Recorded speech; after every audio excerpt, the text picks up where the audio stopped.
It's pretty fantastic. Like, I'm really happy with where I've come, especially coming from the country and being a country girl at heart, to have now gone to 2 Olympics, and I'm 23 years old and won 2 silver medals at the World Championship. So it's pretty incredible, and considering when I was 10 years old watching the 2000 Olympics, thinking that's where I want to be and never thinking that it would actually happen, it's pretty surreal. So really happy with how everything's gone.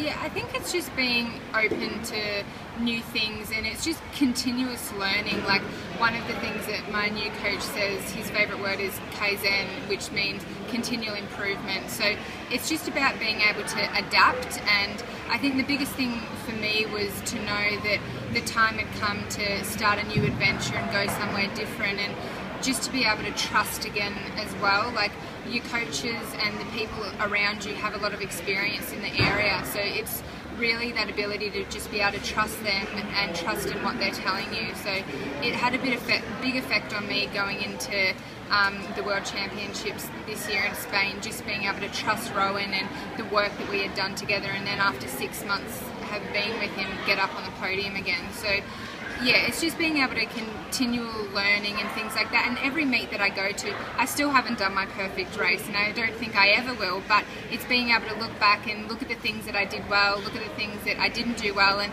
that's how I moved on from London, because, you know, it wasn't a big failure. I did a PB in the 100-metre backstroke, so it's about, you know, just going to the next meet and saying, well, I've got to do that a bit better this time. So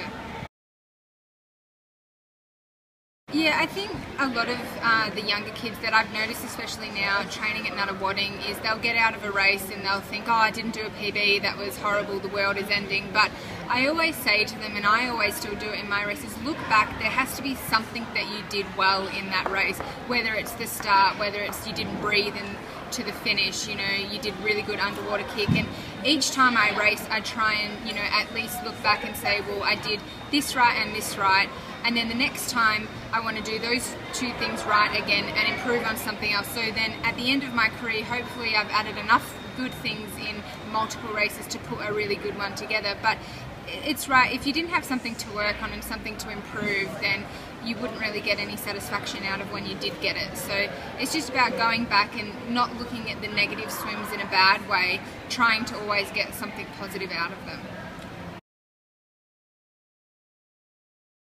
Yeah, I started off in Wangaratta, and because they didn't have a club there, I actually trained in Benalla for a couple of years, which was half an hour away, and then stopped training there and then moved to Albury and was there for 5 years. So when you're younger, I mean, obviously being in the country, we don't have as many facilities and things like that, but my parents were massive supporters of me, especially, you know, when I was younger. And it's always just about not looking at the city kids and saying, well, they've got, you know, better pools and better gyms and better support, because you can't change what you don't have, but it's about using what you do have and using the support around you to really try and get there eventually. And that's one of the reasons at the start of this I said that it's surreal in a way, because coming from the country, you know, you don't think it's ever going to happen, but in Wang, for example, we had Dean Woods, who went to the Olympics for cycling, so there's always superstars, you know, in the waterworks down in the country. So don't ever, you know, think that you can't do it, because anything's possible. I think it's really important to get as many athletes now in the Australian team down into those country areas, down to do clinics and to do talks and to give the kids advice, because I know if I was, you know, 10 or 11, someone like myself going and talking to me would have meant the world. So I think it's really important to get, you know, the older athletes down there and talking about their experience. I also think it's really important to have a bit of a filler system. So, for example, Albury Swimming Club, we had Clementine Stoney and Craig Calder go to the AIS before I did, and then I went there. So my coach Frank Homan had a bit of a relationship with Shannon Rollerson, and, you know, said, if we've got some really good kids in the country, can you have a look and see if they can come up there. So I think it's really important if we can have a few filler systems that, you know, the country kids, you know, start off, they finish school, you know, 18 years old, and then they go into those bigger clubs, because there does come a time in the swimmer's life where the country just won't do it anymore. They just, you know, they don't have the facilities and the support things that you need to get that big jump, and that's just a fact of life. So I think it's really important to have those relationships, or even just be able to go and use the facilities for camps and things like that. So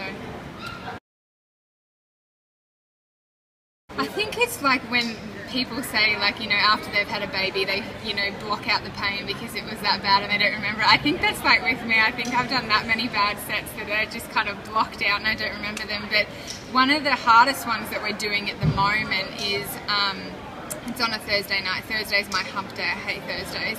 But we're doing 100 freestyle on 120, then 100 max. We do that twice, have 3 minutes rest, and do that whole thing 6 times. So I think I kind of, that's pretty hard at the moment. I try and get through it best I can, but I think the main thing is just thinking about, you know, what is this set going to do for me in the long run? If I can get through this set, then, you know, I'm a 200 metre backstroker, toughest event there is. So I think it's, you know, being able to put that into my training and get what I can out of it in a race.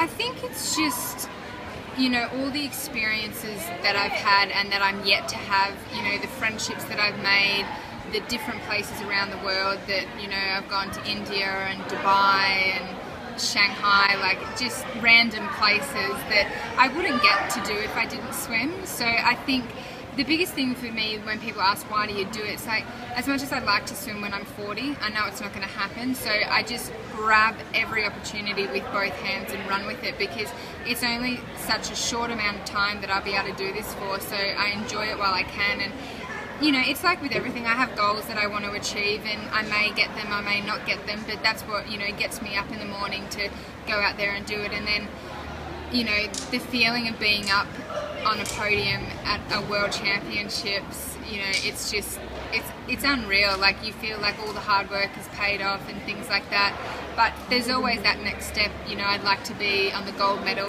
you know, stand, and then obviously to get a medal at Olympics is still a big goal of mine as well.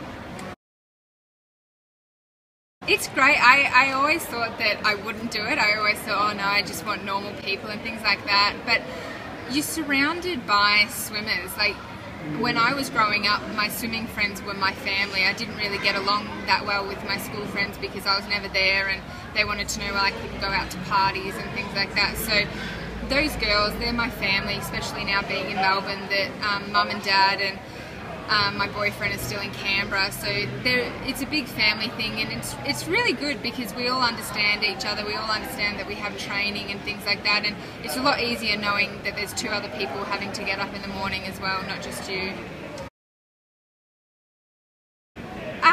I do. I get really nervous, actually. It's really hard when we go to like a national trials, because I'm really trying to focus on what I'm doing, but obviously in the back of my mind I'm trying to look around and see where he's racing and things like that. So it's really hard, and at the moment with him still being in Canberra, he's kind of made the decision that, you know, he'll give it his best and go to Commonwealth Games trials and hopefully make the team, but then if he doesn't, he'll hopefully move to Melbourne. So it's really hard at the moment because I really want him to come to Melbourne, but obviously I really want him to make the team as well. But you know, I think it's just good to be able to support each other, and to have him knowing what I go through and things like that really helps a lot as well.